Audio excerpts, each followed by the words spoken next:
Bismillahirrahmanirrahim. Assalamu alaikum. My name is Ali Raza and welcome to Pen Gravity. Dawn newspaper जो है उसके हम editorial और ओपिनियन का एनालिसिस कर रहे थे एंड विद प्रैक्टिस क्वेश्चन कि कहाँ पर वो इस्तेमाल होंगे साथ ये भी बताते हैं and today is 4th of November 2023. सो जी शुरू करते हैं। ये है जी आज का जो ओपिनियन और एडिटोरियल वाला पेज डॉन न्यूज़पेपर का। और इस लेक्चर के अंदर हम 1, 2 एंड 3 ये तीन एडिटोरियल डिस्कस करेंगे। Then we move forward toward opinions and fourth number पर ये वाला ओपिनियन डिस्कस किया जाएगा एंड फिफ्थ नंबर पर ये वाला डिस्कस किया जाएगा। The remaining two we will जो है इनको देखेंगे डीपली। अगर इनमें से जरूरी हुआ then we will attach with it with the next lecture. Okay जी, चलें जी शुरू करते हैं। पीडीएफ लिंक जो है डिस्क्रिप्शन के अंदर अवेलेबल है, इस लेक्चर का भी और न्यूज़पेपर का भी। ठीक है, और व्हाट्सएप चैनल का लिंक है। कोई भी क्वेश्चन हो you can ask in comment section. कोई सजेशन आप देना चाहें, कोई भी आपकी डिमांड हो, क्योंकि जो भी एज ए स्टूडेंट जो आपके जहन में आता है regarding competitive exam regarding this lecture you can put that in your words in comment section. So शुरू करते हैं। जो फर्स्ट वन है बांग्लादेश लेबर अनरेस्ट। बांग्लादेश में क्या है, जो मजदूर तबका है अनरेस्ट का शिकार है, यानी कि वहां पर क्या हो रहा है, एहतजाज वगैरह हो रहे हैं, तो उसके ऊपर लेकर ये लिखा गया है। इसके अंदर जो बेसिकली है क्रक्स आपको बता देता हूँ स्टोरी का। क्रक्स यही है कि बांग्लादेश के अंदर जो मजदूर हैं लेबर हैं उन्होंने हड़ताल कर दी है और जिसकी वजह से उन्होंने क्या किया, लेबर यूनियंस ने जो है काफी ज्यादा फैक्ट्रीज ऑलमोस्ट 400 के करीब जो फैक्ट्रीज हैं उनको बंद कर दिया। तो उससे क्या है, रेडीमेड गारमेंट्स जो है वो बांग्लादेश की इकोनॉमी में अहम किरदार अदा करते हैं, बट इसकी वजह से क्या हो रहा है वो डिस्टर्ब होगी। तो इसके बारे में सारी बात वो करेगा। पेपर के पर्सपेक्टिव में आप इसको इकोनॉमी में पिटअप कर सकते हैं। ठीक है, पॉवर्टी में आप इसको ऐड कर सकते हैं कि जो लेबर्स हैं उनके राइट्स की किस तरह वायलेशन होती है, और इसके अलावा लेबर्स जो चैलेंजेस फेस कर रहे हैं उनके अंदर आप इसको ऐड कर सकते हैं। पाकिस्तान के पर्सपेक्टिव में भी बाद में यहाँ पर आकर ये डिस्कस करेगा व्हाट इज जो लेबर्स हैं उनका स्टेटस पाकिस्तान के अंदर क्या है। बांग्लादेश की तो हमने बात कर ली, and what is about Pakistan, तो मजदूरों का पाकिस्तान में क्या हाल है वो भी यहाँ पर वो एक्सप्लेन करेगा। सो आपको एक सोसाइटी के बारे में एक पिक्चर क्लियर होगी, पाकिस्तान की सोसाइटी के बारे में भी और कुछ हद तक बांग्लादेश की सोसाइटी के बारे में भी। तो चलिए शुरू करते हैं। कहते हैं रेडीमेड गारमेंट्स का सेक्टर है, ठीक है ना। वहां पर क्या हुआ है, वर्कर्स ने कहा कि हमारी सैलरीज जो है वो बढ़ाओ, हमारी जो सैलरीज है वो बहुत थोड़ी है, उसमें गुजारा नहीं होता। और उसके के लिए उन्होंने 400 फैक्ट्रीज जो है ना वो तकरीबन बंद कर दी हैं, और इस वजह से वो प्रोटेस्ट भी कर रहे हैं सड़कों के ऊपर, और क्लैशेस हुए हैं पुलिस के दरमियान, लॉ एनफोर्समेंट जो एजेंसीज हैं उनके दरमियान और इन मजदूरों के दरमियान। तो ये थी जी स्टोरी। अब वो कहता है कि इससे क्या हो रहा है, इससे जो बिलियंस ऑफ डॉलर्स की जो इकोनॉमी है ना बांग्लादेश की, ठीक है ना, वो डिस्टर्ब हो रही है, क्योंकि गारमेंट सेक्टर जो है वो एक अहम किरदार अदा कर रहा है बांग्लादेश की इकोनॉमी में, क्योंकि वो बनाते हैं उसके बाद एक्सपोर्ट करते हैं। और यहाँ पर मैं एक और आपको चीज ऐड कर दूं, फैसलाबाद जैसे पाकिस्तान की इकोनॉमी में आपको पता है एक अहम किरदार था, यहाँ पे गारमेंट्स का काफी काम था, लेकिन जब पाकिस्तान के अंदर एनर्जी क्राइसिस पैदा हुए तो उसके बाद बहुत सारी फैक्ट्रीज जो है उन्होंने लोगों ने यहाँ से अपनी फैक्ट्रीज क्लोज की, सेल की, और उसके बाद वो बांग्लादेश चला गई। बांग्लादेश जाकर उन्होंने अपनी फैक्ट्रीज लगा दी, बांग्लादेश की गवर्नमेंट ने उनको वेलकम किया जी आप यहाँ पर आए। तो हमारे ये वाले बिजनेसमैन क्यों, एनर्जी क्राइसिस की वजह से जो अभी भी चल रहे हैं, एक तो उसकी वजह से, और दूसरा जो गवर्नमेंट जो है, जो पॉलिटिक्स में गवर्नमेंट है उसकी जो है इतनी विलिंगनेस नहीं है, सपोर्ट नहीं थी। तो ये लोग जो बिजनेसमैन क्लास थी इन्होंने यहाँ से फैक्ट्रीज अपनी बंद की और बांग्लादेश जाकर लगा दी। ठीक है, एक चीज एक्स्ट्रा आपको यहाँ पे ऐड कर देता हूँ। अच्छा जी, अब आ जाते हैं एडिटोरियल की तरफ। अब इसमें क्या है, वो कहता है कि जो वर्कर्स हैं वो ये कह रहे हैं कि हमारी जो तनख्वाहें हैं ना वो लास्ट जो है 2018 में सेट की गई थी, और उसके बाद अब ये इनको चेंज नहीं किया गया, और वो बहुत थोड़ी हैं। ठीक है ना, और उन्होंने इस जो ये वाले जो है ना उन्होंने रिजेक्ट कर दी है ये वाली जो उनको तनख्वाह दी जा रही है फैक्ट्री ओनर्स की तरफ से, और वो क्या कर रहे हैं, एहतजाज कर रहे हैं। फिर आगे वो एक्सप्लेन करता है the conditions of Bangladesh labours जो है ना वो ग्लोबल लेवल पे उस वक्त हाईलाइट हुई जब 2013 के अंदर राना प्लाजा जो था उसका डिजास्टर हुआ बांग्लादेश के अंदर 2013 के अंदर राना प्लाजा डिजास्टर हुआ। वो क्या था, यानी कि बेसिकली एक मैन्युफैक्चरिंग जहां पर होती थी, एक प्लाजा फैसिलिटी गारमेंट्स की, वो कोलैप्स कर गई बिल्डर जो है ना, तो उससे तकरीबन 1100 के करीब जो मजदूर थे वो उनकी डेथ हो गई। तो उसके बाद जब ये काम हुआ ना, तो फिर इंटरनेशनल लेवल पर जो है बांग्लादेश के जो लेबर्स हैं उनको थोड़ा सा हाईलाइट मिला, तो उनकी थोड़ी सी आवाज जो है वो सुनी गई। तो इस स्ट्रेटजी के बाद इस स्ट्रेटजी के बाद क्या हुआ, जब ये ट्रेजेडी हो जाती है, तो इंटरनेशनल जो यूनियंस हैं वो गवर्नमेंट पर और जो फॉरेन बायर्स हैं उन पर प्रेशर डालती हैं कि जनाब इनके हालात को कुछ बेहतर करो। तो उसके बाद इनके कुछ हालात, उसके रिजल्टेंटली ये होता है कि दो अकॉर्ड जो जो होते हैं ना वो हो जाते हैं, जो कि फेसिंग प्रॉब्लम इन बांग्लादेश, यानी कि दो मुआहदे होते हैं उसके बाद, लेकिन अभी भी जो लेबर्स हैं उस मुआहदों के बाद भी उनकी कोई बेहतरी नहीं जिंदगी में आई, अभी भी उनकी जो जिंदगी है वो काफी हद तक खराब ही है। सेकेंडली वो आ जाता है पाकिस्तान की तरफ, कहता है कि पैरेलल बांग्लादेश के पैरेलल पाकिस्तान में भी यही हाल है, ठीक है ना। और उसकी वो एग्जांपल देता है बल्दिया फैक्ट्री की, कहता 2012 में पाकिस्तान में क्या हुआ, बल्दिया फैक्ट्री में आग लगा दी गई, कितने 100 मजदूर जलकर राख हो गए, ठीक है। और उसके बाद फिर पाकिस्तान पर भी ग्लोबल यूनियन जो उन्होंने प्रेशराइज किया पाकिस्तान को, और उसका रिजल्ट ये निकला कि पाकिस्तान अकॉर्ड हुआ। पाकिस्तान अकॉर्ड के तहत ये था कि जो है अर्लियर एफर्ट जिस तरह बांग्लादेश में हुई थी उसी तरह से होगी, उसमें दो तीन चीजें की कि इम्प्रूव करें सेफ्टी कंडीशंस को, कि जहां पर मजदूर काम कर रहे हैं उनकी जो सेफ्टी कंडीशंस है उनको बेहतर किया जाए, और इसके अलावा जो वर्क प्लेस है, सेफर वर्क प्लेस जो है वो प्रोवाइड की जाए। तो ये बेसिकली था इसके अंदर, जिसके अंदर उन्होंने एक्सप्लेन किया अबाउट द लेबर्स। अब चलते हैं जी सेकंड की तरफ। सेकंड जो एडिटोरियल है वो है नैब लाज, ठीक है। नैब लाज के अंदर बेसिकली जो एडिटोरियल वाला है वो क्या एक्सप्लेन करता है रिगार्डिंग नैब के जो लाज है ना, अभी थोड़े दिन इन्हीं के उसमें कुछ अमेंडमेंट्स की गई हैं, और उन अमेंडमेंट से क्या होने वाला है कि जो नायब को है ना काफी हद तक पावर्स ज्यादा बढ़ा दी गई हैं उसकी, ठीक है। और उन पावर्स का क्या हो रहा है, वो कहता है कि इलेक्शन कमीशन ऑफ पाकिस्तान ने अनाउंसमेंट कर दी इलेक्शंस की कि 90 दिन के अंदर इलेक्शंस हैं। दूसरी तरफ नैब ने जो क्या किया, इनकी कुछ पावर्स ऐसी बढ़ा दी हैं जिनसे क्या हो सकता है, जो पॉलिटिकल इंजीनियरिंग पाकिस्तान में हो सकती है, यानी कि ये लोगों को तंग कर सकते हैं उस नैब को यूज लाज को यूज करते हुए। तो ये इस टॉपिक के ऊपर जो है ये सारी डिस्कशन होगी, जिससे आपको क्लैरिटी होगी कि नैब क्या कर रही है, किसके लिए कर रही है, election commission of Pakistan, NAB, judiciary, ठीक है, और एस्टेब्लिशमेंट को जिस तरह हम कहते हैं कि वो किस तरह से नैब को यूज करके पाकिस्तान का जो पॉलिटिकल स्ट्रक्चर है उसको चेंज करती है, ठीक है। तो चलते हैं जिसकी तरफ। कहता है नैब लॉस, नैब नेशनल अकाउंटेबिलिटी ब्यूरो लॉस क्या है। कहता है इलेक्शन जो है वो 3 महीने रह गए हैं उसमें होने में, और एक कंट्रोवर्शियल ऑर्डिनेंस जो है ना उसकी एक्सटेंशन कर दी गई है। ये बनाया गया था पहले, लेकिन उसके बाद अब उसकी एक्सटेंशन कर दी गई है, वो क्यों की है उसके ऊपर बात होगी, वाई, ठीक है। आगे जी कहते हैं नेशनल अकाउंटेबिलिटी इनहांस्ड पावर्स, जब इसकी एक्सटेंशन हो गई है तो इससे क्या होगी, नैब की पावर जो है वो बढ़ गई हैं। कैसी पावर्स, टू डिटेन, किसी को डिटेन करना, अरेस्ट इंडिविजुअल्स करना, थोड़ी बहुत ही उसके ऊपर अगर आपको शक है, वरिंग साइन है, तो आप किसी को भी क्या कर सकते हैं, डिटेन कर सकते हैं और अरेस्ट भी कर सकते हैं। ये पावर जो है ये एक्सटेंड कर दी गई है नैब की, ठीक है। और कब, जब इलेक्शन होने वाला है, तो इसके ऊपर फिर वो बात होगी हमारी। फिर वो कहता है कि जो मिस्टर संजरानी है, ये मैं आपको अपने से बता रहा हूँ, इसकी आगे बात होगी, इनका रोल है इसके अंदर, क्योंकि ये हैं कौन, ये एट्थ और करंट चेयरमैन हैं of the senate of Pakistan के मिस्टर सिंजरानी, ठीक है। एट्थ और current chairman of the senate of Pakistan. कहता है क्या हुआ क्या है, कि जुलाई के अंदर क्या हुआ था, जो सेनेट चेयरमैन था ना सादिक सिंजरानी, वो उस वक्त वर्किंग कर रहा था एज एक्टिंग प्रेसिडेंट, ठीक है ना। तो उस वक्त उसने क्या किया, एक मेजोरिटी वोट जो था इन द अपर हाउस, उसके जरिए क्या कर दिया, एक्सटेंड कर दी, ठीक है ना, ये वाला जो ला था।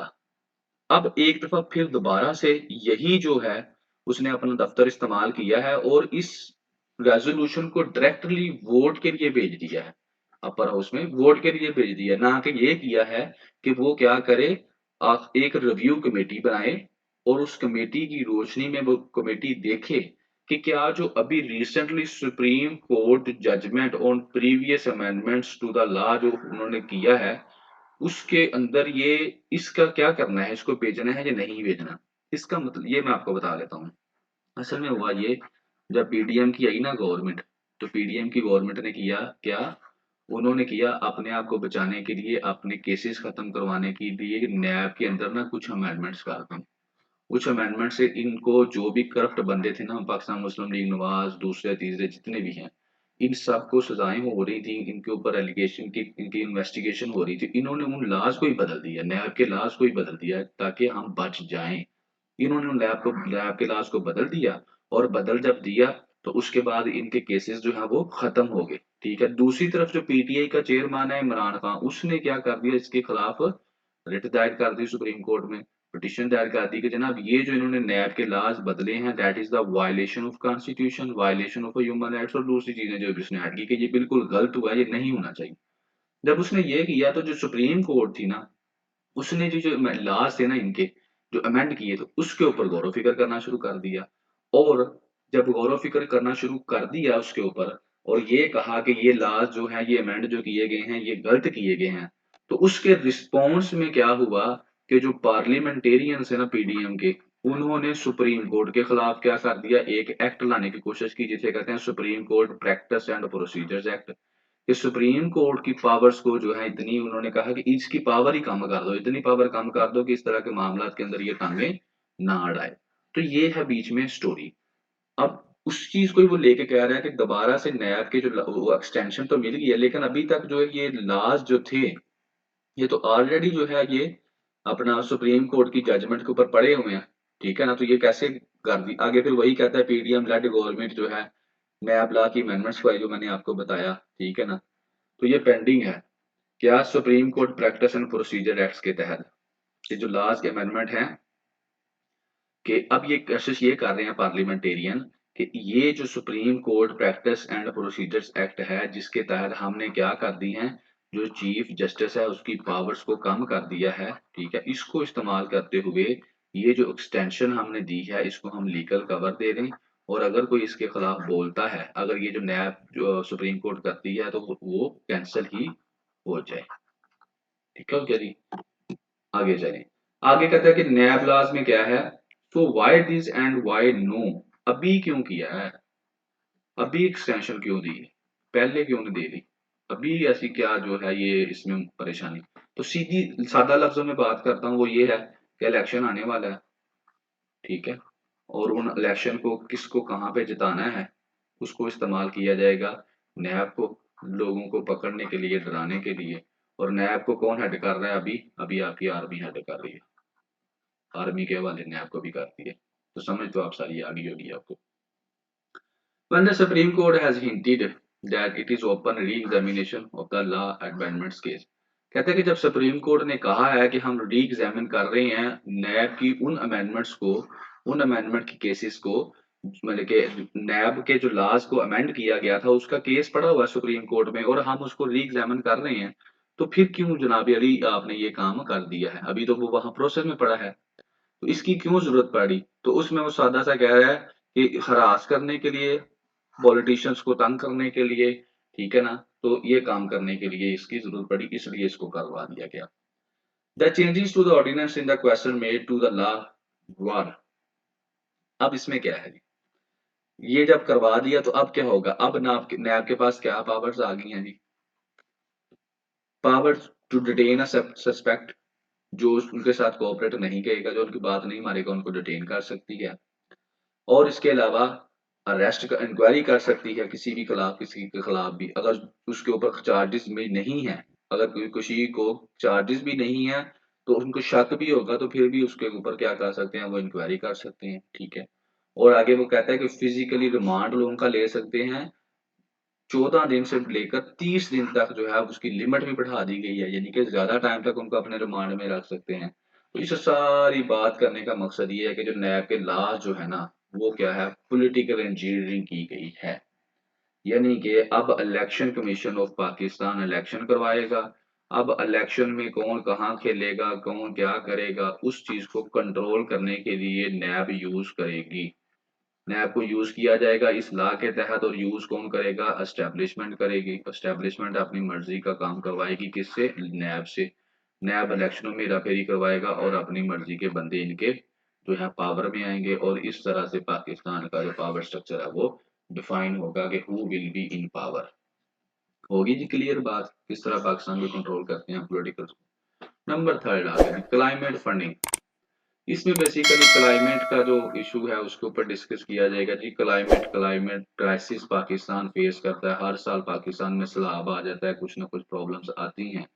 तो COP27 कॉन्फ्रेंस ऑफ पार्टीज जो 27 हुई थी, वहां पर ये वादा किया गया था कि वो मुल्क जो इसका शिकार है जैसे पाकिस्तान है, और वो कार्बन डाइऑक्साइड गैस भी हवा में नहीं इतनी छोड़ते, हम तो लेस देन 1% देते हैं ना, लेकिन हवा तो कार्बन डाइऑक्साइड गैस तो कम देते हैं हम, एमिशन कम देते हैं, यानी कि उसमें इतना हमारा रोल नहीं है, लेकिन हम लोग अफेक्ट उस सबसे ज्यादा होते हैं। हमारे मुल्क में क्या होता है, सैलाब आ जाता है, ठीक है, और उससे क्या होता है, हम अफेक्ट होते हैं। तो उन्होंने कहा कि COP27 के अंदर के एक फंड बनाया जाए, पैसे जो है ना कंट्रीज इकट्ठे करें और इन कंट्रीज को दें जो कार्बन डाइऑक्साइड गैस को एमिशन नहीं करते, लेकिन उनको उससे नुकसान पहुंच रहा है। तो ये चीजें इसके अंदर डिस्कस की जाएंगी कि कितने पैसों की हमें जरूरत है, हमने खुद से कितने अरेंज किए हैं, और हमको कितने चाहिए, वो हमको कहाँ से मिलेंगे, कौन देगा, कैसे देगा, ये सारी बातें इसके अंदर डिस्कस करेंगे। और अल्टीमेटली ऐसे में ये क्लाइमेट क्राइसिस जो है बड़ा ही अहम अहम टॉपिक है। ये क्लाइमेट जो है इसके ऊपर ऐसे मैनी टाइम्स आ चुका है, इसकी causes, effect, solutions and many more things वो पूछते हैं आपसे, ठीक है। तो चलते हैं जी।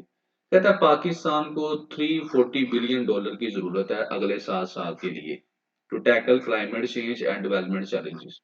क्लाइमेट चेंज से जो होती है ना तबाही, उसको डेवलप करने के लिए और काउंटर करने के लिए पाकिस्तान को $340 बिलियन की जरूरत है। कौन कौन रहा है? पाकिस्तान का जो केयर टेकर प्राइम मिनिस्टर है डॉक्टर शिवशाद अख्तर कह रहा है पाकिस्तान की दूसरी क्लाइमेट कॉन्फ्रेंस के अंदर, सेकंड पाकिस्तान क्लाइमेट कॉन्फ्रेंस के अंदर उसने ये बात की है। अब वो कहते हैं कि ये जितने हमें पैसे चाहिए ना, it is the sum of 10% of Pakistan की GDP का है, ठीक है। 10% ऑफ पाकिस्तान की GDP का है ड्यूरिंग द सेम पीरियड, 7 साल के लिए। हर साल 10% ऑफ GDP अगर हम डिटेक्ट करते हैं तो फिर जाकर इतना पैसा बनता है। और दूसरी तरफ कह रहा है कि हम कितना कंट्रीब्यूट करते हैं ग्लोबल ग्रीन हाउस गैसेस का, लेस देन 1%, लेस देन 1% हम देते हैं, और हमें इतना नुकसान हो रहा है। फिर वो आगे बात करता है कि पाकिस्तान जो है ना वो पेरिस एग्रीमेंट जो है उसकी बिल्कुल कमिटमेंट के ऊपर कोशिश कर रहा है तो पूरा उतरे, और इसके लिए पाकिस्तान ने नेशनल डिटरमाइंड कंट्रीब्यूशंस जो हैं वो भी क्या रखी हुई हैं, नेशनल डिटरमाइंड कंट्रीब्यूशंस जो है वो कर रहा है। और आगे मैं आपको बता देता हूँ कि पेरिस एग्रीमेंट क्या है। पेरिस एग्रीमेंट बेसिकली एक लीगल बाइंडिंग है, इंटरनेशनल ट्रीटी है ऑन क्लाइमेट चेंज के ऊपर, ठीक है। और इट वाज अडॉप्टेड 196 मुल्कों ने मिलकर United nation climate change conference जो COP21 हुई थी पेरिस के अंदर फ्रांस में 2015 को, यानी कि 2015 में कॉन्फ्रेंस ऑफ पार्टीज 21 होती है, वहां पर जो है तकरीबन 196 कंट्रीज मिलते हैं। वो कहते हैं कि क्लाइमेट चेंज जो है वो दुनिया में तबाही कर रहा है, कार्बन डाइऑक्साइड एमिशन की वजह से टेम्परेचर बढ़ रहा है, तो हम लोग सारे क्या करते हैं, ये फार्मूला इसके ऊपर काम करेंगे, हम लोग जो है वो कार्बन डाइऑक्साइड गैस कम छोड़ेंगे, ग्रीन एनर्जी इस्तेमाल करेंगे और ऐसे मेजर्स लेंगे। तो ये इसको नाम दिया गया, पेरिस में हुआ था तो पेरिस एग्रीमेंट का नाम दे दिया गया, ठीक है ना। और ये 2012 में हुआ था, ठीक है, और ये इन्फोर्स हुआ 2016 के अंदर। तो पाकिस्तान जो है ना इसके ऊपर पूरा क्या कर रहा है, अमल कर रहा है, लेकिन फिर भी क्या है कि पाकिस्तान तो अमल कर रहा है, दुनिया नहीं कर रही, तो उसका इफेक्ट पाकिस्तान के ऊपर हो रहा है। ठीक हो गया। आगे वो कहता है कि मेयर 39 बिलियन जो है पाकिस्तान ने क्या डिजाइन किया है for public finance, public fund में से इतना लिया है, और additional 9 billion for public private partnership से इतना लिया है अगले 10 साल के लिए। यानी कि ये पाकिस्तान की क्या है, जरूरत पड़ती है पाकिस्तान को अगले 10 साल के लिए इतने बिलियन डॉलर्स पाकिस्तान इकट्ठा करे, इसके ऊपर लगाए, तो फिर ही पाकिस्तान जो है वो बेहतर हो सकता है। नेक्स्ट जो है, ये मैंने दो पिक्चर्स लगाई हैं, मैं आपको हल्का सा मैं कंसेप्ट दूंगा क्योंकि ये कंसेप्ट अगले वाली स्लाइड में यूज होगा। और कि क्लाइमेट चेंज जो है उसके लिए जो पैसे हैं वो कहाँ से आएंगे, नेविगेट द फाइनेंशियल चैलेंजेस, उसको जो फाइनेंशियल चैलेंजेस हैं हमारे वहां से हम कहाँ से पैसा जो है वो इकट्ठा करेंगे। तो ये एक दो टर्में इस्तेमाल हुई हैं, इनका मैं हल्का सा टच दूंगा, ज्यादा डेप्थ में नहीं जाऊंगा। अगर ज्यादा डेप्थ में जाऊंगा तो फिर वो टाइम बहुत ज्यादा लग जाता है। आपने एक टर्म यूज करनी है, ग्रीन यूरो बॉन्ड। आपने ये वर्ड, आपने इसको इंडस बॉन्ड का नाम भी दिया गया, एक तो आप ये अपने जेहन में रख लें। दूसरा आप लिख दें सुकूक, ठीक है ना। इन दोनों में ये होता है बेसिकली कि ये भी एक किस्म की आप कह लें कि अपना जो है फॉरेन कंट्रीज आपको जो है वो परमिशन देती है, तो आप वो उतने चाहते हैं और उसके बाद उनको क्या करते हैं आप लोग सेल करते हैं, या पार्टनर अपने अपने मुल्क में सेल करते हैं, लोग उसको ले लेते हैं, जिस तरह लोग डॉलर्स लेके रखे होते हैं, और उन पैसों को आप क्या करते हैं किसी अपने प्रोजेक्ट्स के ऊपर लगा लेते हैं। सुकूक बेसिकली इसी तरीके से है, जिसमें आपने देखा है कि शेयर होल्डर्स लोग बनते हैं, ठीक है ना। कि ये जो है ये बैंकिंग बैंक्स के अंदर भी ये क्या है आपको प्रोवाइड करते हैं। आप लोग वहाँ पे पैसे इन्वेस्ट करें, ठीक है, तो इस प्रोजेक्ट के अंदर पैसा लग जाता है। उसके बाद वहाँ से जो प्रॉफिट आता है वो प्रॉफिट आपके शेयर के मुताबिक आपको दे दिया जाता है। तो ये बेसिकली इकोनॉमी की दो टर्म्स है। और ये वाला जो था ग्रीन यूरो बॉन्ड, ये जो है इमरान खान जो पीटीआई की गवर्नमेंट का था, तब इन्होंने आई थिंक सो 2000 डेट मुझे एग्जैक्ट याद नहीं है, तब उन्होंने ये वाला इंट्रोड्यूस करवाया था। और इसका नाम इंडस बॉन्ड भी उन्होंने रखा था, बापटा वालों ने। अब वो कहता है कि कहाँ से जो नेविगेट दिस फाइनेंशियल चैलेंज, इसको कैसे जो हल किया जाए। Green finance initiative, green finance initiative लेने पड़ेंगे, जिसके अंदर इंक्लूड है इशू करना dollar denominated green euro bond. पीछे आपको बताया इमरान खान वाली फिगर, ये उसे कहते हैं, वापटा ने जैसे किया था, ठीक है। और इसके अलावा इंटरनेशनल कहता है कि बेशक जो है इंटरनेशनल बॉन्ड्स जो हैं इनको इशू करने में प्रॉब्लम्स तो हैं, लेकिन यही स्ट्रेटजी जो है ये अच्छे तरीके से काम कर सकती है अगर हम इसके ऊपर वर्कआउट करें। दूसरा वो आगे कहता है कि जो डॉक्टर साहब है ना, अख्तर साहब, उन्होंने एक और अल्टरनेट रूट भी दिया, क्योंकि पाकिस्तान स्टॉक एक्सचेंज को भी आप आज प्लेटफॉर्म इस्तेमाल कर सकते हैं टू रेज नेसेसरी फंड्स को रेज करने के लिए। और इसके अंदर उसने शामिल किया है इस्लामिक एंड ग्रीन फाइनेंस और द टेक्सटाइल सेंटर, ठीक है। इन बैंकिंग को भी आप जो है इस्तेमाल कर सकते हैं। और आगे वो अपकमिंग कह रहा है कि सुकू इशू जो है वो भी कहता है कि ग्रीन एलिमेंट है फाइनेंशियल ऑब्जेक्टिव्स को हासिल करने के लिए। सुकू क्या होता है वो मैंने आपको हल्का सा टच दिया, आप नेट के ऊपर जो है वहां पे लिखें और डीपली अगर आप पढ़ना चाहें तो उसको पढ़ें। आगे वो कहता है COP28 जो है वो UAE के अंदर हो रही है, आने वाली है। COP27 का मैंने आपको बता दिया था, अब इन लोगों ने किया था वादा कि पैसे देंगे, तो अब COP28 आने वाली है, तो वहां पर पाकिस्तान क्या करेगा जाके, तो पाकिस्तान को तैयार करना पड़ेगा अपने आप को। तो पाकिस्तान वहां पर कुछ डिमांड करे, नंबर वन जो डिमांड करे कि तकरीबन कहे कि मुझे ये 100 बिलियन जो है ना एनुअली जो है ना क्लाइमेट चेंज का जो आपने वादा किया हुआ है, वो मुझे दें, ठीक है।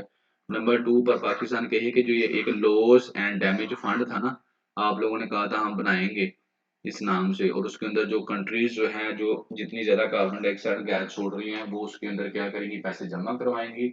और वो वाली कंट्रीज जो कार्बन डाइऑक्साइड गैस एमिशन तो नहीं कर रही, लेकिन उन उस लेकिन वो क्या है वहां पर सैलाब आ रहे हैं, वो इसकी वजह से अफेक्ट हो रही है, जैसे पाकिस्तान है, तो उन कंट्रीज को वो पैसे दिए जाएंगे, ताकि सैलाब की वजह से या जो भी दूसरी रीजंस हैं जो क्लाइमेट चेंज की वजह से हो रही हैं, तो उनका जो नुकसान होता है वो अपना नुकसान पूरा कर सके। तो पाकिस्तान इसके ऊपर जोर देगा। और इसके अलावा जो कंट्री के अंदर कहता है ये दो चीजें करेगा वहां पर, और क्लाइमेट चेंज जो है कंट्री के अंदर जो है उसके जो चैलेंजेस हैं वो क्या है, वो कहता है ये दो काम तो बंदा करेगा ना, हम वहां पर COP28 में जा कहेंगे, जिससे हमें क्या मिलेंगे, पैसे मिलेंगे। बेशक वो पैसे लेकर हम फिर करप्शन के थ्रू खुद ही खा लें, लेकिन हमें लेने तो है ना, गरीबों के लिए लेने हैं, तो कि वहां पर लोगों के घर टूट गए हैं बना के, जिनको हमने देने। ओके, वो रियलिटी यही है कि हम लोग लेते हैं बट आगे देते नहीं है, जिसकी वजह से हम फिर गरीब जो है वो गरीब ही रहते हैं। अच्छा जी, बाहर क्लाइमेट चैलेंजेस क्या है पाकिस्तान को, नंबर वन पे है ग्लेशियर जो है वो मेल्ट कर रहे हैं, नेचुरल डिजास्टर्स हो रहे हैं, हीट वेव आ रही है, और इसके अलावा सी लेवल जो है वो राइज हो रहा है। जब गर्मी ज्यादा होगी तो ग्लेशियर मेल्ट करेगा, मेल्ट करके कहाँ पानी जाएगा, समुद्र में जाएगा, समुद्र का पानी का लेवल ऊंचा हो जाएगा, ठीक है ना। और इसके अलावा नेचुरल डिजास्टर्स के अंदर आप सैलाब को ऐड कर सकते हैं, ठीक है। हीट वेव्स, गर्मी बहुत ज्यादा हो जाती है पाकिस्तान के अंदर, इन अदर केसेस के अंदर भी। सो जी, ये जो हो गया हमारे तीन जो थे एडिटोरियल वो कंप्लीट हो चुके हैं। अब हम आगे चलेंगे, आगे हमारा आ जाएगा जी क्या, ओपिनियन। तो ओपिनियन जो फर्स्ट वन है वो है गजा के लिए जुबालिया जी। जुबालिया के अंदर क्या हुआ? जुबालिया क्या है? तो जी जुबालिया जो है वो एक कैंप है, ठीक है ना, हमास का। डिटेल में बाद में शुरू करता हूँ, पहले आपको बता दूं that is what is inside of this. इसके अंदर बेसिकली जो गजा के अंदर हो रहा है ना, तो उसको वो एक्सप्लेन करेगा राइटर, और एक्सप्लेन ऐसे करेगा कि दुनिया के जो डिफरेंट वेल नोन एकेडमिक से ताल्लुक रखते हैं ना, वेल नोन राइटर्स, बड़े जो मशहूर राइटर्स हैं, यूनिवर्सिटीज के प्रोफेसर्स हैं, और जिनका एक नाम है इंटरनेशनल रिलेशंस में, इंटरनेट जियो पॉलिटिक्स के अंदर, तो वो उनके व्यूज देगा कि वो इसके बारे में क्या सोचते थे, ठीक है, क्या कहते थे। हिस्ट्री की बातें बताएगा कि ये वहाँ पे ये कैसे हुआ, क्यों हुआ, ठीक है, और थोड़ा सा फ्यूचर डिस्कस करेगा। फिर पाकिस्तान के बारे में बताएगा, इंटरनेशनल ऑर्गेनाइजेशंस के बारे में बताएगा, अरब्स के बारे में बताएगा कि वो क्यों खामोश थे, उन पीछे क्या हुआ था। तो ये सारी डिफरेंट पर्सपेक्टिव्स के अंदर वो क्या करेगा, जो गजा के अंदर हो रहा है उसको डिस्कस करेगा। ठीक हो गया जी। तो शुरू करते हैं। इसमें ये वाली होती है इनकी जो मेन होती है, जिसके ऊपर इनका फोकस होता है। जैसे वो कह रहा है outreach alone delivers nothing accept further frustration. Outreach होता है आप जब बहुत ज्यादा गुस्सा आए, कि सिर्फ गुस्सा करने से कुछ भी नहीं होने वाला, बल्कि फर्दर आप फ्रस्ट्रेशन आपको होगी। तो गुस्सा करने की बजाय क्या है, कुछ और सोचा जाए, समझा जाए, और कुछ ऐसा किया जाए जिससे उनको फायदा हो। तो चलिए जी, स्टेप बाय स्टेप इसको मैं डिस्कस करता हूँ। फर्स्ट तो कहता है कि हमास कौन है, हु इज हमास, ठीक है, कि हमास कौन है जी। Any child who has not run away, ठीक है, any child who has not run away, कोई भी बच्चा जो भागता नहीं है, भाग नहीं जाता, तो क्या वही हमास है, ठीक है ना। आगे वो कहते हैं जबालिया कैंप मैसकर। जबालिया बेसिकली एक कैंप लगा हुआ था वहां पर फलस्तीन के अंदर, जहाँ पर ये लोग जो हैं, बच्चे, बूढ़े, औरतें, जो भी कैंप लगाया जाता है, यानी कि जिनका कारोबार तबाह हो गया, तो उनको वहां पे रखा हुआ था, वहां पर उनको सहूलतें दी जा रही थी। तो वहां पर भी क्या किया इसराइल वालों ने, बम्बारमेंट कर दी पिछले रोज, और एक दफा नहीं, दो तीन दफा की, और उसको सारे के सारे को तबाह कर दिया, ठीक है। अब यहाँ पर से ये कहता है कि जबालिया के अंदर ये काम हुआ है, और इसराइल जो है ना उसको बैक जो है ना, कौन बैक कर रहा है, वो कहता है कि सुपर पावर जो है उसको बैक कर रही है, और जेनोसाइड इन गजा करवा रही है। जेनोसाइड होता है कि किसी खास कम्युनिटी का, मजहब के भी नाम पर कोई खास, इनके एक खास लोगों का कत्ल करना, उनको मारना, तो उनको क्या कर रहा है, मर ही जा रहा है। सुपर पावर जो बैक कर रही है वो आपको पता है सुपर पावर कौन सी है, यूएसए जो है वो सपोर्ट कर रही है। इसके अंदर वो ये बात कर रहा है। कहता है व्हाट विल वी डू, हम क्या करें। अब ये क्वेश्चन वो पूछता है जो कि अक्सर पूछा जाता है, व्हाट विल वी डू, हम क्या करें, क्या कर सकते हैं या क्या करें हम, ठीक है। इसके अंदर वो कहता है कि एक तो ये है कि can we live in self contempt by accepting we can do nothing. क्या हम इस तरह जिंदा रह सकते हैं ये सोचकर कि हम कुछ भी नहीं कर सकते, क्योंकि हम पुअर हैं या हम कमजोर हैं, ठीक है ना, and we have to survive, और हमने जिंदा भी रहना है, तो इसलिए हम कुछ नहीं कर सकते। तो फिर कहता है क्या हम अल्लाह को जवाबदेह नहीं है, और अगर नहीं है तो, और हम कुछ नहीं करते, तो फिर हम जो है, we are less than humans, हम इंसानों से बहुत कम तर हैं, यानी कि हम इंसान कहलाने के काबिल ही नहीं है, अगर हम ये सोचते हैं कि हम कुछ नहीं कर सकते। ठीक हो गया। आगे वो आता है, इसकी आगे आगे देखिए नई नई डिमेंशन शुरू होंगी यहाँ पर। इसका जो पीछे वाली एक पैरे में एक डिमेंशन आएगी, एक आइडिया छोटा सा आएगा किसी राइटर का, किसी भी तरह से, तो वो अपने आइडियाज जो है वो करते जाना है, उनको समझते जाना है, छोटे छोटे आइडियाज को। चुस्पा, चुस्पा कहता है इज अ यादिश वर्ड, एक यादिश वर्ड है जिसका मतलब ये है कि ऑडेसिटी और unmitigated nerve, like a man murder his own. आगे बाद में बताता हूँ। कहता है इसका मतलब ये है, ये एक लफ्ज़ है यादिश लैंग्वेज का, जिसका मतलब है बहुत ज़्यादा, यानी कि बुरा कर देना, ठीक है? और इसमें वो कहता है कि ऐसे ही है कि जैसे एक इंसान जो है वो अपने आदमी जो है वो अपने माँ-बाप का कत्ल कर दे, ठीक है ना?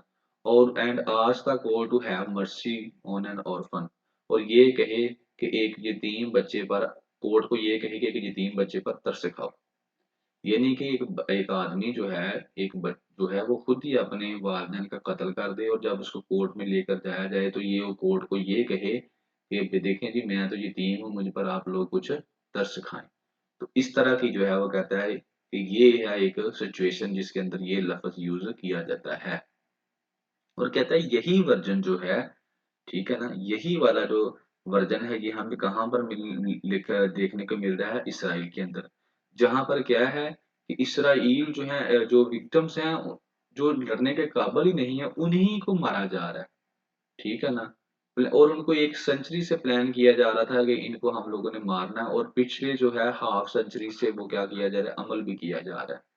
और उन्हीं के ऊपर इल्जाम लगाया जा रहा है कि जनाब ये ही अटैक करते हैं और मर्सीलेस हैं। यानी कि जिनके ऊपर ज़ुल्म किया जा रहा है, उन्हीं के ऊपर ये भी इल्ज़ाम लगाया जा रहा है कि यही लोग वो हैं जो क्या करते हैं, ज़ुल्म करते हैं, जो हमारे ऊपर अटैक करते हैं। इसराइल उन्हीं के ऊपर क्या कर रहा है, इल्ज़ाम भी लगा रहा है और मार भी उन्हीं को रहा है। आगे फिर वो नया कांसेप्ट करता है कि ये जो है ना, अब ये काम जो हो रहा है, ये एक प्रोडक्ट है ऑफ सेटलर कॉलोनियलिज़्म। कॉलोनियलिज़्म मतलब ये होता था कि आप एक मुल्क यहाँ पर है, दूसरा मुल्क यहाँ पर है।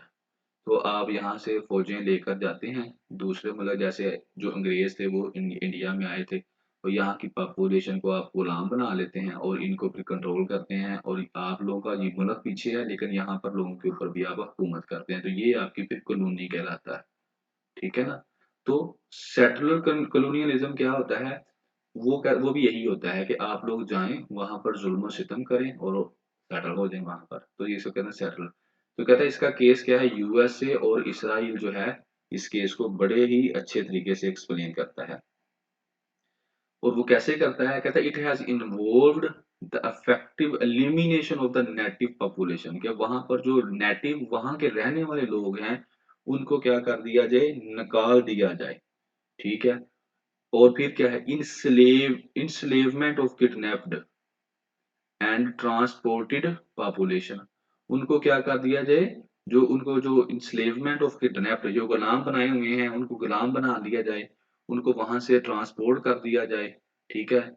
वार एट होम एंड अब्रोड, और उनके घरों घरों में भी और बाहर भी क्या कर दी जाए, जंग मुसल्लत की कर दी जाए, to establishment of a garrison state और far away land stolen from its emigrant to pursuit global hegemony, सिर्फ इसलिए कि हमें ग्लोबल हेजेमनी चाहिए, हम पूरी दुनिया के ऊपर हुकूमत करना चाहते हैं, तो हम क्या करें, वहां पर जाएं एक जगह पर, तो वहां के लोगों को मुख्तलिफ तरीकों से तकलीफ दें और उस इलाके को संभाल लें, और वहां पर क्या होगा, हमारा ही तसल्लुत होगा, ठीक है।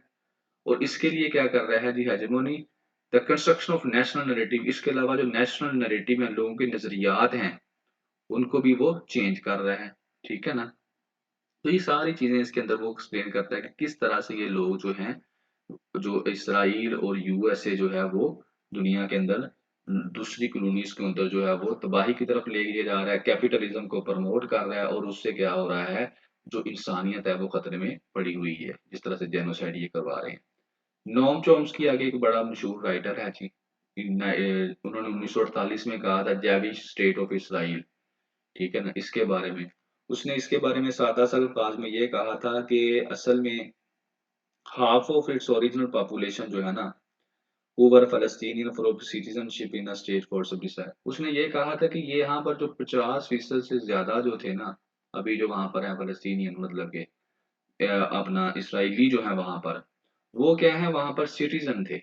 सिटीज़नशिप जिस तरह में हम लोग क्या करें, अमेरिका चले जाएँ, अमेरिका में जाके हम लोग रहना चाहे तक आसा-आसा पाकिस्तानी वहाँ पर बहुत ज़्यादा हो जाए, सिटीज़न बहुत ज़्यादा हो जाए, तो फिर हम बाद में कहें ये अमेरिका तो हमारे अंडर लो ना, हम यहाँ पर ज़्यादा हो गए हैं। तो यही हाल वहाँ पर हुआ था कि लॉ ऑफ रिटर्न जो था ना, वो क्या हुआ था, इसराइल वालों ने उसको कैंसल ही कर दिया था, और वहाँ पर जब इसराइल बहुत ज़्यादा वाले इसराइली लोग हो गए, तो उन लोगों ने क्या किया कि उसको अपना ही उस ग्राउंड को ही मानना शुरू कर दिया कि ये हमारा ही घर है, ये हमारी ही लैंड है, ठीक है? हालाँकि वो वहाँ पर आए थे एज़ ए सिटीज़न। तो ये उस उसमें वो एक्सप्लेन करता है जी। नेक्स्ट वो कहता है, एक इस्राएली स्कॉलर है, इलान पेप, ठीक है ना?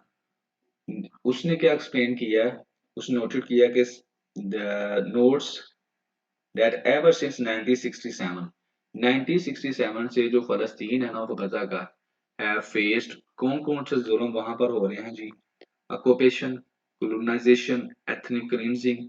ऑक्यूपेशन मतलब कि कब्जा कर लेना। कोलोनाइजेशन आपको पीछे बताया है। एथनिक क्लींजिंग, एथनिक बेसिस के ऊपर मार देना, उनको इम्प्रिजनमेंट यानी कि उन लोगों को कैद कर लेना, कंसंट्रेशन कैंप्स के अंदर उनको कैद कर लेना। Israeli controversial revenge as a strategy.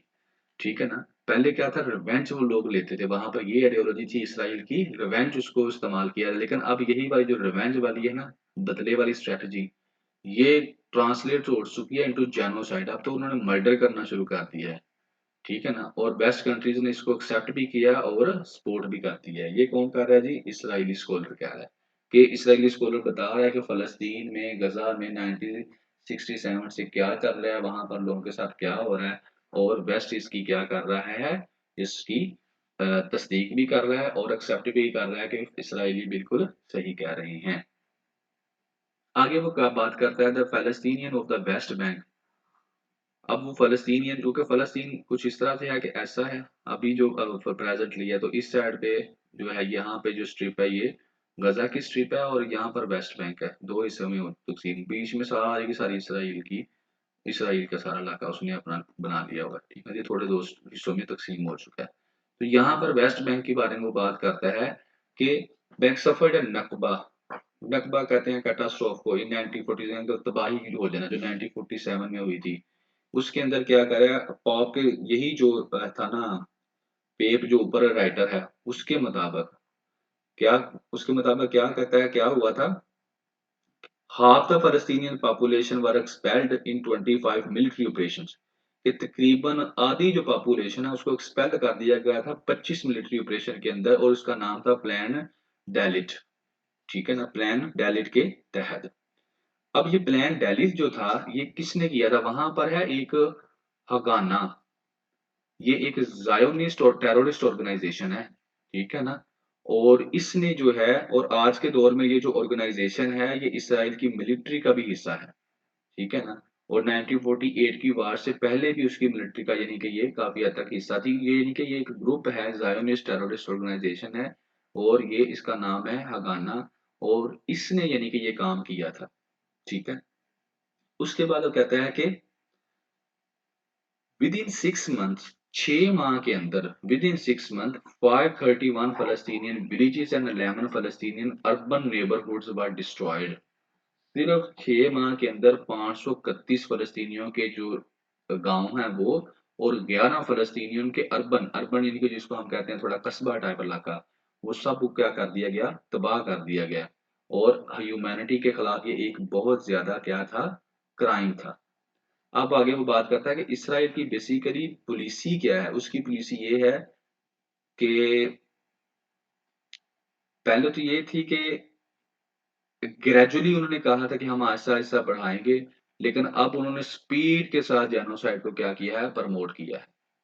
ठीक है ना? कब से, जब से जो हमास है ना, उसने इलेक्शन 2006 का गज़ा में जीता था, तब से उन्होंने अपनी पॉलिसी जो है ना, ये जेनोसाइड की तेज कर दी है। और यूएसए इसमें क्या कर रहा है, उसको फुली सपोर्टेड कर रहा है। और इसराइल वाले जो हैं वो क्या कहते हैं लीव और डाई, या तो छोड़ दो या फिर छोड़ के चले जाओ, वरना हम आप लोगों को मार देंगे। और इससे क्या हो रहा है, रेगुलर वहां पर मर्डर हो रहे हैं, इन्वेशन हो रही है, डेली की बेसिस के ऊपर लोगों को भूखा रखा जा रहा है। ठीक है ना। और ये सारी चीजें वहां पर हो रही हैं। और ये जो है, ये एक उस पहले वाले से भी एक बड़ा नकबा है। और यही है distinguish between Hamas and the Gazan under siege is a false as it futile. यानी कि इसराइल की पॉलिसी 2006 के अंदर, जब गजा के अंदर हमास ने इलेक्शन जीत लिया, तो उसके बाद चेंज होगी। पहले वो थोड़ा-थोड़ा जेनोसाइड करते थे, थोड़े-थोड़े लोगों को मारते थे, लेकिन उसके बाद उन्होंने स्पीड से मारना शुरू कर दिया लोगों को। और साथ में उन्होंने वाज़ह कर दिया, लीव और डाई, या तो छोड़ के चले जाओ या फिर हम आप लोगों को मार देंगे। ये था एक, और एक पर्सपेक्टिव। आगे जाते हैं, आगे है नॉर्मन फिकलस्टैन। अब ये जो नॉर्मन फिलिकिनस्टाइन है, ये एक और डिमेंशन आपको बताता है। ये क्या करता है कि जो हमास का अटैक है ना, इसको कंपेयर करता है किसके साथ, जो यूएसए के स्लेव्स थे ना उनके साथ। यूएसए स्लेव रिवोल्ट जो हुआ था ना 18th एंड 19th सेंचुरीज में, उसके अंदर लास्ट टाइम हमने एक ओपिनियन डिस्कस किया था, जिसमें एक और राइटर्स ने जो हमास की जद्दोजहद है ना, उसको उसने ब्लैक मैन काउंट जो movement, black man lives count, ठीक है, इस तरह की मूवमेंट थी जो काले लोगों की थी। काले लोग जो अमेरिका के अंदर रहते हैं, जो अफ्रीका से आए थे, ठीक है ना? तो उनके साथ उन्होंने भी वहां पे बड़ी उनको भी मुश्किलात का सामना करना पड़ा और अभी भी उनको करना पड़ता है कई दफा। तो उसके साथ उनको क्या किया गया, इसने कंपेयर किया। इसी तरह से ये भी कंपेयर करता है कि ये वाला राइटर कहता है कि हमास का जो अटैक है ना, ये उसी तरह है कि जिस तरह यूएसए के अंदर जो गुलाम थे उन्होंने रिवोल्ट किया था, ठीक है ना? और इसको वो बड़े अच्छे तरीके से एक्सप्लेन करता है, कहता है ये वही उसी तरीके से है। और वो इस चीज़ को बिल्कुल नहीं मानता कि जनाब ये रिफ्यूज़ करता है कि मैं कंडेम करता हूँ हमास के अटैक को। वो ये कहता है कि ये इसी तरह ही है, जब जब आप किसी को भी ऊपर ज़ुल्म करते हैं तो वो रिस्पॉन्स फिर देता ही है, और उन्होंने रिस्पॉन्स दिया। फिर आगे कहता है कि इन 1970, ठीक है, बर्ट्रांड रसल बर्ट्रांड रसल भी बोला था about Israel in words that apply to Gaza today. उन अल्फाज के मुताबिक उसने बात की थी जो आज गजा के ऊपर अप्लाई आप लोग कर सकते हैं। उसने क्या किया कहा था, उसने कहा था कि जो लेटेस्ट फेज है ना वार का मिडल ईस्ट के अंदर, वो अभी अनडिक्लेयर है, ठीक है? वो अभी आस्ता-आस्ता डिक्लेयर होगा, जिससे बम्बिंग जो होगी, रेड्स जो होंगी, वो इजिप्ट के ऊपर भी होगी, इजिप्टियन टेरिटरी के ऊपर भी होगी, गजा स्ट्रिप के ऊपर भी होगी, और सिविलियन पॉपुलेशन को जो है वो इतना वो तंग करेंगे कि वो सरेंडर करना पड़ेगा। और फिर आगे वो कहता है कि जो वियतनाम में लोग थे, लेकिन वो कहता है कि सरेंडर करना पड़ेगा, लेकिन ये लोग सरेंडर करेंगे नहीं। कैसे नहीं करेंगे? उसी तरह नहीं करेंगे जिस तरह से वियतनाम के जो लोग थे, उन्होंने भी अमेरिकन की बड़ी बम्बिंग जो है उसको सहा, लेकिन उन लोगों ने भी जितने जहाज गिरा सकते थे गिराए, लेकिन हार नहीं मानी। तो इसी तरह वो कहता है, जैसे ये लोग भी नहीं करेंगे, हार नहीं मानेंगे। और आगे वो फिर चाहता है, कहता है 1940 में हिटलर की जो बम्बिंग थी, बम्बिंग रेड्स थी, वो भी लोगों के ऊपर पड़ी हुई थी, लेकिन इसके बावजूद लोगों ने क्या किया था, उसको काउंटर किया था। और इसी तरीके से आज के जो इसराइल की रेड्स हैं, फाइनली वो फेल होंगी, वो कभी भी कामयाब नहीं हो सकती, जितना मर्जी ये जोर लगा लें। एंड फाइनली जो है ये रेड्स जो है ये कोई खास जो है ना फायदा नहीं देने वाली इनको इन आने वाले दिनों के अंदर। आगे फिर वो आ जाता है यूनाइटेड नेशन सेक्रेटरी जनरल के ऊपर, और कहता है कि वो क्या कहता है कि वो ये कहता है कि जिस तरह यार हमास ने ठीक है किया था अटैक, तो उन्होंने वैक्यूम में नहीं किया था, उनके खुल के किया था, खुला डुला किया था उन्होंने अटैक, सबके सामने किया था। लेकिन it creates protest against Israel acts of genocide with assessment. लेकिन उन्होंने कहा था ये तो उसने तो खुला डुला किया था, लेकिन ये जो इसराइल की जेनोसाइड है ना, दैट इज नॉट प्रॉपरली, ये जन अब उन्होंने जुल्म करना शुरू कर दिया। और इसके बाद तो आपको बता दूं, जब ये बात उसने की थी तो उस वक्त क्या था, इसको भी क्रिटिसाइज किया गया था यूएनओ के अंदर, और इसराइल वालों ने इससे रेजिग्नेशन भी कहा था कि आप रिजाइन लो, आपको नहीं पता किसी चीज का, आप रिजाइन, जिससे रिजाइन तक उन्होंने मांगा था, ठीक है ना? तो इसी के ऊपर वो आगे बात करता है, और कहता है कि इसी तरीके से आगे एक सीनियर लॉयर है, एक एग्जांपल देता है कि एक सीनियर लॉयर थे यूनाइटेड नेशन ह्यूमन राइट्स के कमीशन के, उन्होंने भी क्या कर दिया है, उन्होंने रिजाइन दिया और कहा है कि इसराइल के जो एक्शन है ना, ये टेक्स्ट बुक केस है ऑफ जेनोसाइड, ठीक है ना? और इसी तरह से wiping out of Jabalia, why not the USA veto insuring it against its any accountability, यानी कि उसने भी रिजाइन दे दिया कि ये खुला खुला जेनोसाइड है। और जबेलिया के बाद क्या है, कहाँ गया जबेलिया को, बिल्कुल सारे के सारे कैंप को इन लोगों ने उड़ा दिया। तो फिर क्या अभी भी इसराइल की अकाउंटेबिलिटी नहीं होगी? तो अभी भी अगर इसराइल की अकाउंटेबिलिटी नहीं होगी, सारी दुनिया कह रही है ये जेनोसाइड है, तो फिर क्या होगा? फिर कुछ भी नहीं होगा, फिर यही है कि जिसकी लाठी है उसकी भैंस है। आगे कहता है कि इसी तरीके जो स्विस कनाल थी, स्विस वार थी 1967 की, जिसके अंदर अरब जो थे वो हार गए थे, ठीक है ना?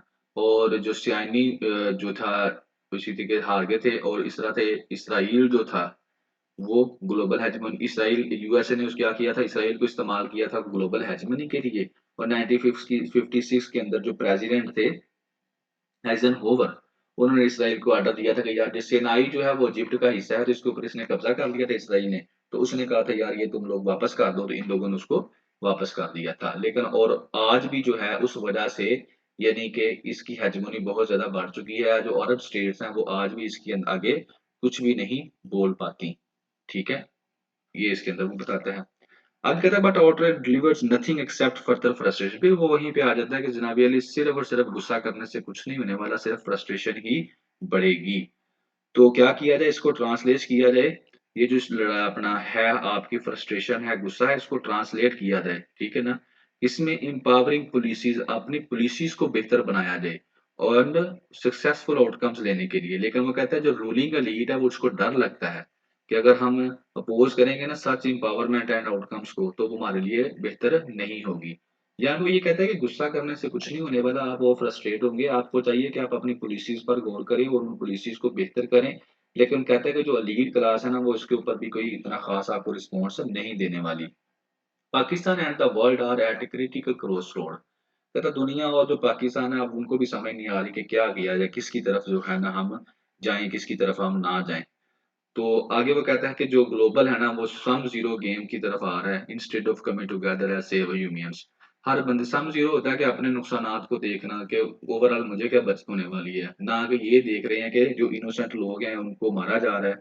तो उसकी तरफ कोई नहीं आ रहा, सिर्फ हर बंदे को यही पड़ी है कि मुझे क्या नुकसान होने वाला है, मेरी बचत क्या होने वाली है, अगर मैं ऐसा वो करूंगा तो मुझे क्या होने वाला है। तो जो पाकिस्तान है, like Pakistan have to make a choice, उसको भी चॉइस पाकिस्तान को भी जो है वो सोच समझ के जो है चूज करना पड़ेगा। और इसी तरह से माइकल कुगली मैन है अमेरिका के, उन्होंने स्कॉलर हैं, उन्होंने पाकिस्तान को भी वार्न किया कि गजा के ऊपर जनाब ये जरा ध्यान से रहना है, अगर आपने अमेरिका को नाराज कर दिया तो that will not be beneficial for you. तो आपने ऐसी कोई पॉलिसी बनानी नहीं है जो यूएसए पॉलिसी के खिलाफ जाने वाली हो।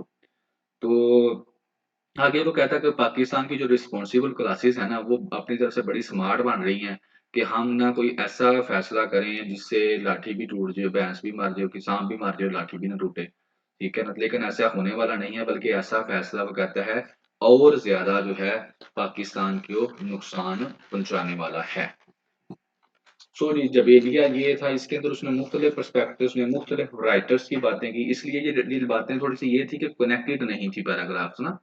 उसकी रीज़न ये है कि हर पैराग्राफ में एक नई बात हो रही थी। जैसे यहाँ पर, यहाँ पर, यहाँ पर, ठीक है? तो वो नई-नई बातें हो रही थी। आपको हर एक नया पर्सपेक्टिव मिल रहा था कि ये क्या कहता है, ये क्या कहता है, ये क्या कहता है, ठीक है?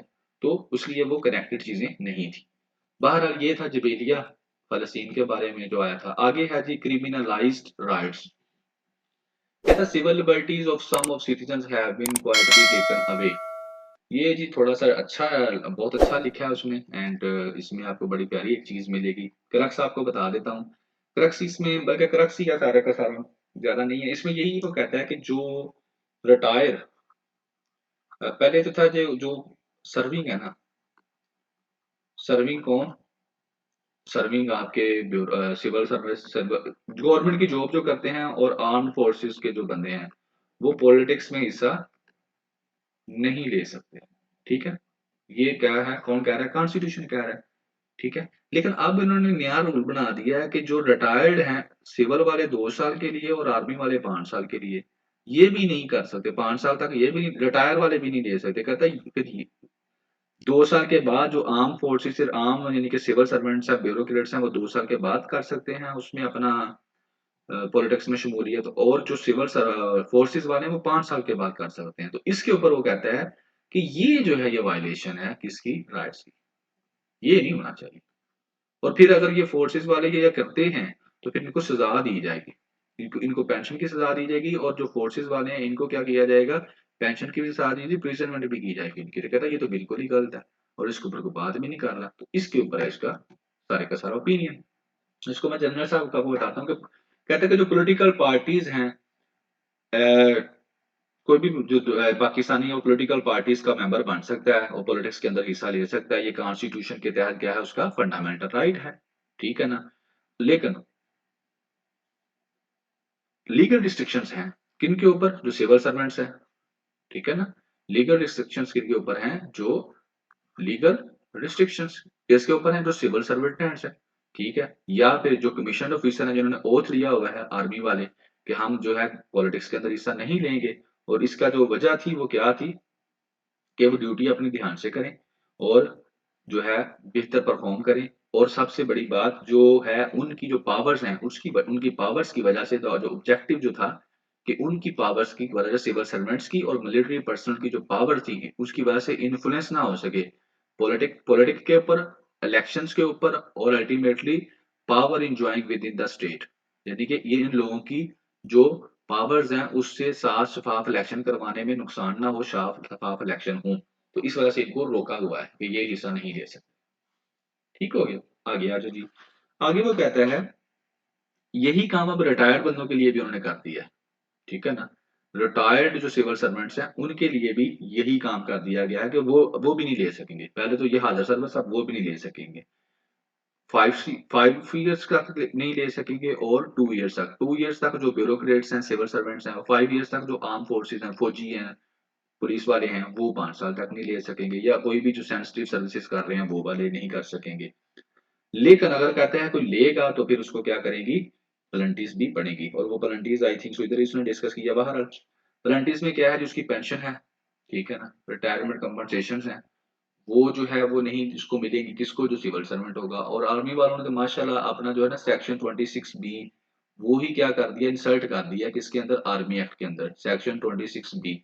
और ये सेक्शन 26 बी आर्मी एक्ट का ये कहता है कि इस जिस काम से रोका गया कि 5 साल तक जो रिटायर फौजी है वो पॉलिटिक्स में नहीं आएगा, अगर वो आता है तो फिर उसको क्या किया जाएगा, उसको सज़ा भी मिलेगी, उसका कोर्ट मार्शल किया जाएगा, उसको इम्प्रिज़नमेंट भी किया जाएगा। उसको हम लोग क्या करेंगे, कैद भी कर लेंगे और उसको कोर्ट मार्शल क्या है, फेस करना पड़ेगा। दूसरी तरफ जो आर्टिकल 8 है कॉन्स्टिट्यूशन का, वो क्या कहता है? आर्टिकल 8 ये कहता है कि जनाब अली, जो है ऐसा कोई भी लॉ जो है आर्म फोर्सेस के ऊपर जो है, वो पुलिस के ऊपर अप्लाई नहीं होना। क्योंकि ये क्या फंडामेंटल राइट्स की वायलेशन है, ठीक है ना? और अब वो ये क्यों कहता था कि क्यों कहा गया कि वो पॉलिटिक्स में हिस्सा ना लें, कॉन्स्टिट्यूशन ने ऐसा क्यों कहा? ताकि वो अपनी ड्यूटी सरअंजाम दें सही तरीके से। लेकिन ये जो काम इन्होंने किया है, ये इसलिए नहीं किया कि वो ड्यूटीज़ अपनी सही तरीके से अंजाम दें, बल्कि इसलिए किया है ताकि कुछ ख़ास स्पेशल लोगों को क्या किया जाए, रोका जा सके, स्टॉप द वक़्ती तौर पर। इस सारे के अंदर यही जो क्रक्स है वो यही है, कि ख़ास किस्म के जो लोग हैं उनको क्या किया जाए, रोका जा सके, वो पॉलिटिक्स में ना आ सकें, ठीक है ना?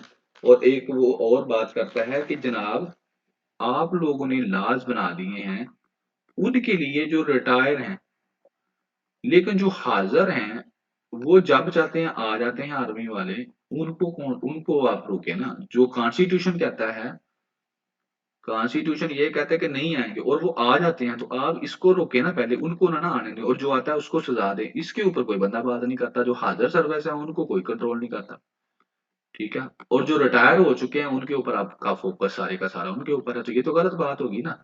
ये जो कॉन्स्टिट्यूशन कह रहा है कि नहीं आना, सिविल सर्विसेज़ वालों ने और आर्म्ड फोर्सेज़ वालों ने जो सर्विस में हैं, वो नहीं आएँगे, ठीक है? लेकिन वो आ जाते हैं और उनके ऊपर कोई उनको पूछता नहीं है। अब जो रिटायर हैं वो तो पहले भी नहीं आ रहे, लेकिन रिटायर के बारे में अब लॉ पास करें, अब इनके बारे में लॉ पास करें ना जो आ जाते हैं कि इनको क्या सज़ा मिलनी है, इनको सज़ा देना, इनको कोई सज़ा देता नहीं। तो ये बात हो रही थी। अब वो कहता है आगे, the amendments to the army act seen beyond the spirit of the constitution. Constitution के स्पिरिट के मुताबिक नहीं है ये अमेंडमेंट्स, ठीक है ना? कॉन्स्टिट्यूशन क्या कहता है, फंडामेंटल राइट्स की वायलेशन नहीं करनी। लेकिन जब आप किसी पर्टिकुलर कैटेगरी के बंदों को रोक देते हैं पॉलिटिकल एक्टिविटीज से, जो रिटायर्ड हैं, जिनको कॉन्स्टिट्यूशन नहीं रोकता लेकिन आपने रोका है, तो इसका मतलब ये है you are violating constitution, fundamental rights की वायलेशन होगी ना। तो ये क्या है, इसी तरह है कि जिस तरह से जो कॉन्स्टिट्यूशन को क्या करना, चैलेंज करना। आगे कहते हैं but making it violation offence is going too far. और फिर इसको जो है ये कहना कि ये वायलेशन भी है कि अगर रिटायर बंदा कोई आज करता है तो ये उसने वायलेशन की है और कोग्निटिव की है और उसको क्या किया जाएगा, सजा भी दी जाएगी, उसकी पेंशन रोक ली जाएगी, उसको इम्प्रिजन किया जाएगा, तो ये तो बहुत ही अब आगे चलेगी फिर। तो कहता है कि अब कंप्लीट साइलेंस है सिविल लिबर्टीज की तरफ, जो सिविल लिबर्टीज की ऑर्गेनाइजेशंस हैं वो बिल्कुल खामोश हैं, कोई नहीं बोल रहा इसके ऊपर और ये बड़ी ही बुरी बात है, बोलना चाहिए कि क्यों नहीं बोल रहे, स्पेशली तौर पर जो human rights commission of Pakistan है उसको तो इसके ऊपर बात करनी चाहिए, लेकिन वो भी चुप है, वो भी नहीं बात कर रहा। तो कहता है कि एक न्यू जो है, जो रिस्पोंडेंट्स जो है वो रूट पाकिस्तान के अंदर पकड़ रही है, जिसके अंदर फिर क्या होगा, कुछ खास बंदों को, स्पेसिफिक लोगों को क्या किया जाएगा, जो है उनको रोका जाएगा, स्टॉप किया जाएगा, restrained specific personalities. Specific personalities को क्या किया जाएगा, रोका जाएगा अपने मकासद के लिए, और उसके बाद फिर जब दिल करेगा उनको किसी एक्सक्यूज के ऊपर क्या कर दिया जाएगा, उनको बहाल भी कर दिया जाएगा। और ये जो है कोई अच्छी काम नहीं है कि जब आप चाहें कि इसको एक्सटेंड कर लेंगे और जब आप चाहेंगे इसको बंद कर देंगे। तो ये तो फिर पर्सनल यूज के लिए होगा ना, ये तो मजाक बन गया ना कॉन्स्टिट्यूशन का, और ये आपने बना दिया है। तो इसमें बस यही था, और इसमें उसने अच्छे तरीके से एक्सप्लेन किया है एक लॉ को जो कि आर्मी वालों ने पास किया आर्मी एक्ट में, क्या जी। और उसके तहत क्या है कि जो रिटायर्ड सिविल सर्वेंट्स हैं, आर्मी वाले हैं, वो भी पॉलिटिक्स में हिस्सा नहीं ले सकते। उसको इसने एलैबोरेट किया है कि ये that is violation of fundamental rights की, जो कि कॉन्स्टिट्यूशन आपको देता है। चलें जी, ठीक हो गया जी। बाइकआउट करना है जी आपने प्रोडक्ट्स का ज़रूर काइंडली, जो हम कर सकते हैं वो तो हम लोग करें। जो हमें अल्लाह ताला ने अकल दी है, शऊर दिया है, इल्म दिया है, बेशक वो हमसे गलत हो, लेकिन हमारी नीयत तो साफ है ना। We just want to help them. So have a good day and thank you very much.